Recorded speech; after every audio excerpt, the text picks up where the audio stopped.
example of a motor, okay? A DC motor, and we learned how to do a simple linear graph and found the state equations model for that. So that was really a useful exercise to go through. And now I want to talk a little bit about motor constants specifically, because this is something that when you guys are going to try to select a motor for an application, you're going to need to be able to do. So let's go through this. The motor torque constant, KT, and back EMF voltage constant, KV, characterize the motor's response. So when you get a spec sheet for a motor, you're going to have those two constants will most likely be specified. That was a pleasant sound. Thank you. And we need to be able to understand what those mean in terms of the analysis that we have learned to do. We learned how to use a transformer constant, right? So of the two transducer types, transformer and gyrator, we said that a motor is a transformer. That's what I thought. Monday. Yeah, you guys were like on it on the slow clap. I thought you guys were like gonna be. No. Okay. That kind of took a lot out of us. Yeah. Emotionally spent right now. Yeah, I had a little tear in my eye as I left. I'm so proud of them. It's great. You guys ever seen the movie Rudy? Yeah. I felt like Rudy. So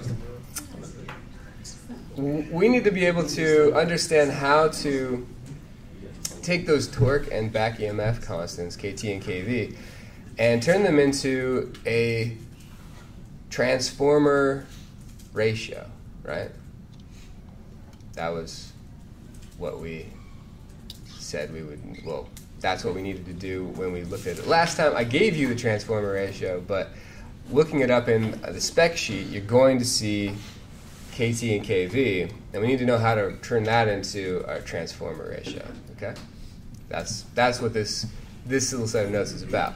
So if KT and KV are expressed in a set of consistent units, say SI units, they have the same numerical value, okay? And therefore, they're our transformer ratio, okay? So that's what, getting back to that, that's what we need to be able to turn these into something that makes sense in terms of our analysis. However, manufacturers usually use weird units, like ounce inches per amp and volts per kilo RPM. I know, it doesn't make any sense why they do that, but well, I mean, it kind of makes a little bit of sense because some people have some intuition in terms of those units, and so that's why they do it. But my own personal preference would be for them to just use SI units and be done with it. But instead, we have to do all of this rigmarole. So, if they're given in anything but SI units, I recommend converting them to SI for the analysis. You don't have to do this. Once you're like pretty comfortable working in other types of units, you can get away with it, but I recommend for people who are starting out to just always do their calculations in terms of SI units. There are exceptions. For simple calculations that are all in English units, you should just stick to that. But for complex analyses, where you're doing a lot of modeling and simulation, I would recommend doing everything in SI, even if you have to convert a bunch of stuff. Once in SI, we will have something like the following. For x being a real number, KT is equal to x Newton meters per amp, and KV is equal to X volts per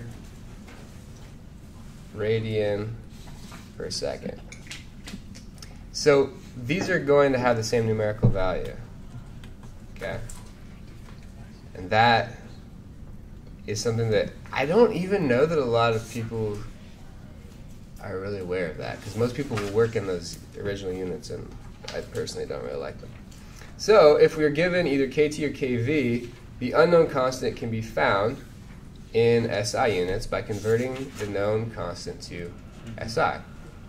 And that is what I recommend doing. That's the path I recommend you take. One more note. When given a torque constant, ounce means ounce is force, because it wasn't yet confusing enough, okay? Which is the mass in regular ounce, so most ounce units are mass units, multiplied by the gravitational acceleration g, okay? So you guys have encountered the thing called pounds mass before, and pounds force, and yeah, it's the same sort of relationship that pounds mass has to pounds force.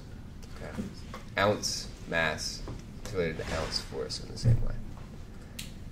That is to say, in a confusing way that causes endless confusion.